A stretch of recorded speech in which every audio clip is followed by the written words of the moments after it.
গাজায় হামলা করে। কথা বলো না।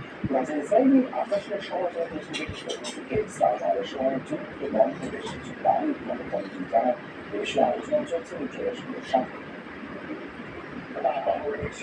গাজায় প্রতিদিন বোমাবর্ষণে নিহত হচ্ছে শিশুরা। এই দৃশ্য সবচেয়ে নয়। আমরা এর তীব্র নিন্দা জানাই।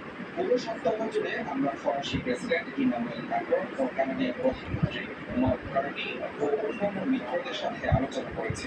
গাজায় যুদ্ধবিরতি ও হামাসের হাতে জিম্মিদের অবিলম্বে মুক্তির দাবি আমাদের। পাশাপাশি যুদ্ধ বিধ্বস্ত মানুষের জন্য মানবিক সহায়তার আহ্বান জানাচ্ছি। গাজার মানুষদের আমরা অনাহারে মুক্তি দেখতে পারি না। নতুন বসতি স্থাপনের ঘোষণা দেওয়ার পর এবার নিশ্চিন্তে ফিলিস্তিনের চাইছে ইসরায়েলি বাহিনী ফিরিয়ে দেওয়া হচ্ছে, ফিলিস্তিনিদের ফসল রেখে ধ্বংস করা হচ্ছে ঘরবাড়ি। গাজার মতোই যে কোনো সময় তাণ্ডব চালিয়ে সামলা হচ্ছে পশ্চিম জুড়ে ফিলিস্তিনিরা।